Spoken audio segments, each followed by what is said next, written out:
Hello, what's up guys? So, isa ito sa trabaho ko dito sa bansang Australia bilang magbababoy, bakery farm worker. At siya nga pala, yung trabaho ko din dati sa Japan ay ganito rin. Driver ng bobcat, ng loader o kaya telehandler. Kasi dito sa dito sa bansang Australia, sa Japan ay syempre medyo high-tech na sila. High-tech sa pagdating sa pagre-raise ng baboy, pag-aalaga ng baboy. At kaya nakapag video ako ngayon kasi i-share ko ngayon yung paano nga ba ako naging isang bakery farm worker dito sa bansang Australia at sa bansang Japan noon. Unang-una graduate ako ng Bachelor of Science in Agriculture sa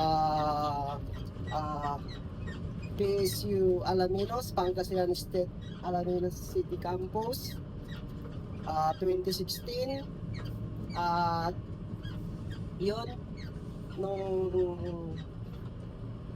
pagka-graduate ko, naging ahente muna ako ng isang private company bilang isang technical sales representative, na kung saan yung product namin ay veterinary product. So ang trabaho ko noon ay mag-promote ng product namin mismo para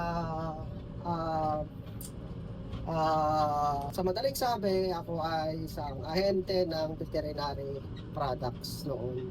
So 6 months ako doon at pa-regular na ako sana noon, pero yun na rin yung time kasi na-realize ko dati na walang mangyayari sa akin kung ganito lang yung trabaho ko. Kaya nangarap ako, nagsumikap ako na mag-apply sa ibang bansa dahil ang Japan, ang requirements nila ay at least high school graduate. Tayo nakagraduate ng college, kaya malaking advantage natin na matanggap, makuha sa bansang Japan noon. So pinalad tayo 2017, nakarating tayo ng Japan bilang isang bakery farm worker doon at tumagal ako doon ng almost 5 years kasi umuwi ako ng 2022. Isang tip ko pala sa gustong mag-apply sa Japan ay yung tinignan sa amin noon ay yung nung nakipagkamay ay bago pala yon. Siyempre ang process ng pag-apply sa Japan, punta ka muna sa mga legit na agency. Ako noon pumunta ako sa Peso Dagupan sa Pangasinan. Mayroon akong post sa Facebook na merong agency na pupunta malapit sa aming lugar, kaya ginanap ko yun. So unang-una nagkaroon ng initial interview, pangalawa nung natanggap na, nagkaroon ng invitation para sa final interview, na kung saan hapon na yung mag-i-interview sa'yo. At tips ko doon kung paano pumasa ay yung dapat may kalyo yung kamay, kasi yan yung unang tinitignan ng Japanese. Kung talagang masipag ka, sa yan sa mga basihan nila, hindi lang sa kung ano yung experience mo. So napakaswerte ng mga may kalyo ng kamay ngayon na mag-a-apply papuntang Japan.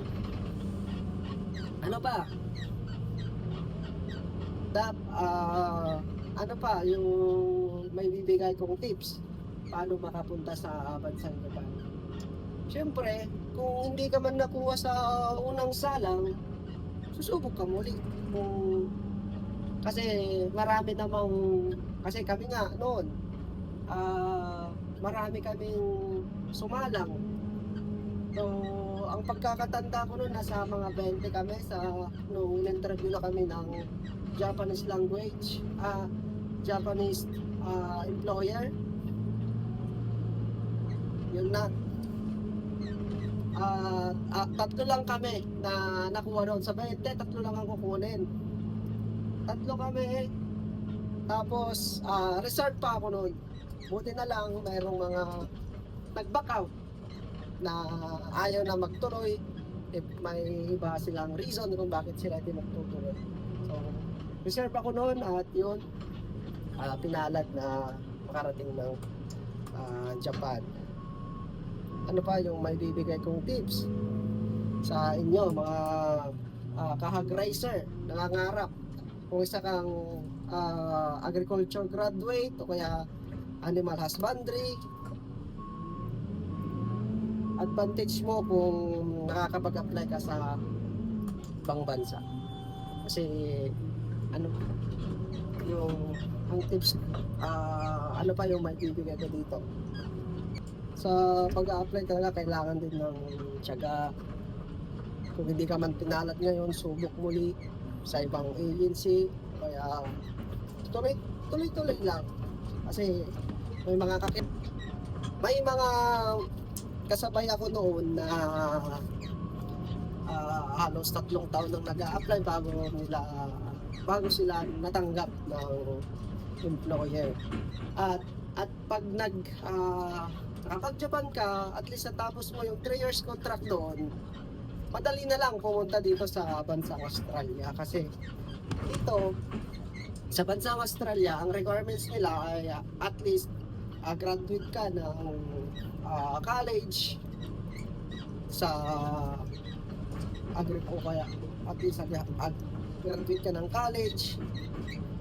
Tapos, yung experience mo galing Japan, napakalakas na requirements, napakalakas na mas malaki yung chance na makapunta ka sa bansang Australia. Kasi yun nga, yung experience, kumbaga stepping stone mo doon sa Japan. Kaya, kung isa kang nangangarap na makapag-abroad, kung isa kang agriculture graduate, o kaya isa kang farmer na kasi farmer, para sa iyo itong video na to. At pwede mo rin akong i-text, i-chat kung yung mga agency ko kung paano nga pa ako nakarating sa Japan at nakarating dito sa Australia. Naniniwala ako na may pangarap ka, kaya ka nanonood ng mga vlogs na tungkol sa pag-a-abroad. Naniniwala ako na nare-realize mo na mahirap yung buhay sa Pilipinas. Wala tayong magagawa. Yan na yung nakagisnan natin. Yan na yung mayroon tayong bansa. Ngayon, may magagawa tayo tulad ng negosyo, pag-a-abroad para umunlad yung ating buhay balang araw. Kasi sigurado ako halos lahat naman ng nag-a-abroad ay may pangarap para sa kanyang kinabukasan, para sa kanyang pamilya, at higit sa lahat para sa kanya mismo. Sinasabi ko to kasi para kung balak mo mag-abroad ay pwede mo akong i-chat o kaya i-message or mag-comment dito sa comment section. At ayun, thank you pare kung isa kang nanood ng vlog na to at pangarap mo mag-abroad, i-abroad mo yung natapos mo na kurso. Ang kalaban natin dito ay yung takot na baka yung madadatnan kong trabaho doon ay papahirapan ako, yung mindset na baka hindi ko kayanin. Pues ako yung nagsasabi sa'yo na kaya mo yan. Puhunan, pangarap, puhunan. Lalo na graduate ka naman ng college o hindi ka marunong.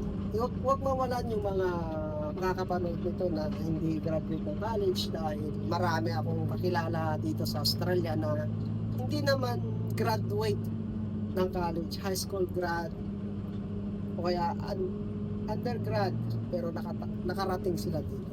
Walang imposible kung may pangarap. Diba? Kaya nung natapos mo tong video na to, pa-comment naman at ng salitang gusto kong mag-upload. Paki-subscribe na rin yung ating channel. Thank you at sana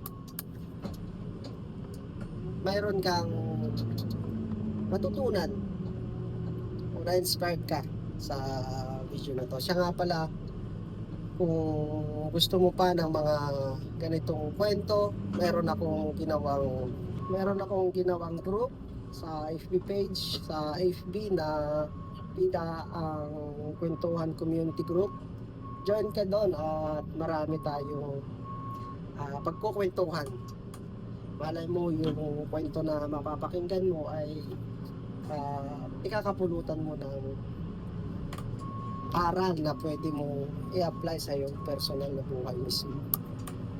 Sa mga gustong mag-support ng ating channel, meron po tayong personalized mugs na ang nakalagay, "You become what you believe."